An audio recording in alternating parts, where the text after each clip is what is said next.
امام پاک رضی اللہ تعالیٰ خیمے میں آئے، دستار مبارک باندھی سر پر، فرمایا یہ محمد الرسول اللہ کی دستار ہے، یہ میرے نانا جان کی دستار ہے، آج اس کربلا کی میدان میں میں اپنے محبوب کی دستار سر پر رکھتا ہوں۔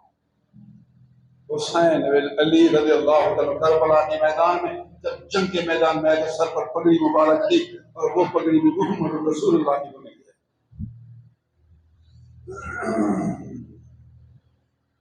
حضرت امام حسین رضی اللہ تعالیٰ عنہ نے پیٹھ پر سپر باندھ لی، فرمایا یہ ڈھال و سپر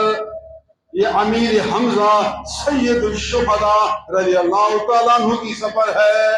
یہ بہت بابرکت سپر ہے، اور ہاتھ میں تلوار اپنے والد گرامی حضرت علی رضی اللہ تعالیٰ عنہ کی، جس کا نام ذوالفقار ہے۔ اصل میں یہ تلوار حضور صلی اللہ علیہ وسلم کی تھی، آپ نے یہ تلوار حضرت علی کو دے دی، حضرت علی کے بعد یہ تلوار امام حسین کے ہاتھ میں آ گئی۔ یہ ذوالفقار تلوار ہے، حضرت علی کی تلوار میں ہے، ہاتھ میں اپنے والد گرامی کی تلوار ہے،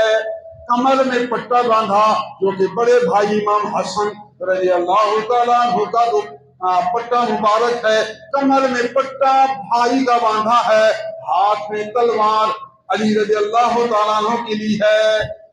اور پیٹھ پر سپر امیر حمزہ رضی اللہ تعالیٰ عنہ کی باندھی ہے، سر پر دستار مبارک سید الرسل سید الانبیاء صلی اللہ علیہ وسلم کی رکھی ہے۔ بیویوں کو نصیحت فرمائی، بیویوں کو سب خیمہ والوں کو وصیت کی کہ یہ اللہ عز و جل کی تقدیر ہے، اللہ عز و جل کا امتحان ہے، اس امتحان میں ہم کامیاب ہو رہے ہیں، میرے بعد بے صبری نہیں کرنا، میرے بعد جزع و فضا نہیں کرنا، کہ چھوٹے بچوں کا خیال رکھنا، اپنے پردے کی حفاظت کرنا، انشاءاللہ مدینہ پہنچ جاؤ گے، جب مدینہ پہنچ جاؤ تو میرے نانا جان کو میرا سلام عرض کرنا، اور پھر امی جان کو سلام عرض کرنا، پھر وہاں میرے ابا جان حضرت علی رضی اللہ تعالیٰ عنہ کو بھی سلام پیش کرنا۔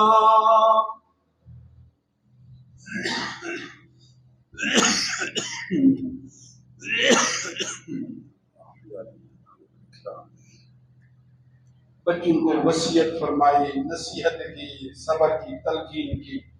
آخر کار گھوڑے پر سوار۔ پہلے جب کوئی گھوڑے پر سوار ہوتا تو امام حسین خود ان کو سوار کراتے تھے، امام حسین خود ان کو اجازت دیتے تھے، امام حسین ان کے رکاب کو سنبھالتے تھے، ان کو الوداع کرتے تھے، لیکن ابھی گھوڑے پر امام حسین سوار ہو رہے ہیں، کوئی رکاب تھامنے والا نہیں ہے، کوئی آگے پیچھے آدمی موجود نہیں ہے، دائیں بائیں کوئی خادم موجود نہیں ہے، بظاہر حسین اکیلے گھوڑے پر سوار ہیں، تو بی بی زینب رضی اللہ تعالیٰ عنہ بے قرار ہو گئی۔ زینب حضرت امام حسین کی بہن ہے، بی بی فاطمہ زہرا رضی اللہ تعالیٰ عنہ کی صاحبزادی ہے، حضرت علی رضی اللہ تعالیٰ عنہ کی بیٹی ہے، یہی زینب سفر میں حسین کے ساتھ ہمیشہ سفر کر رہی ہیں، فوراً رکاب پر پہنچ گئی، عرض کیا اے بھائی جان غم نہیں کرنا، جو خیال آپ کے دل میں نہیں آئے کہ آج مجھے کوئی سوال کرنے والا نہیں ہے، آج رکاب تھامنے والا نہیں، اگرچہ عورت ہوں، اگرچہ تیری بہن ہوں، مگر خدمت کی عورت بھی تیار ہے، تیری رکاب تھامنے کے لیے تیری بہن حاضر ہے۔ اللہ سبحان اللہ، عجیب سمایا کی وقت ہے۔ حضرت امام حسین رضی اللہ تعالیٰ عنہ کی آنکھوں سے تو آنسو بہ رہے ہیں، فرماتے ہیں اے بہن میں اللہ کے حوالے ہوں، آج مجھے رکاب تھامنے کی کوئی ضرورت نہیں، میرے لیے تو میرے نانا جان انتظار میں کھڑے ہیں، میرے لیے تو میرے ابا جان انتظار میں کھڑے ہیں، میرے لیے تو میری امی جان انتظار میں کھڑی ہے، اور انہوں نے حوض کوثر کا پیالہ ہاتھ میں رکھا ہے، میں عنقریب ان کو پہنچنے والا ہوں اور تمہیں اللہ کے سپرد کرتا ہوں۔ اللہ اکبر، اللہ اکبر۔ حضرت امام عالی مقام محبوب ذوالجلال والاکرام رضی اللہ تعالی عنہ میدان میں پہنچے، سامنے فوج ہے، آپ نے تقریر شروع کی، میدان پر سب سے پہلے تقریر، اے لوگوں تم وہی ہو جنہوں نے مجھے بلایا، میں خود یہاں نہیں آیا، تم نے ہی مجھے بلایا ہے، اگر تم مجھے نہیں بلاتے میں نہیں آتا۔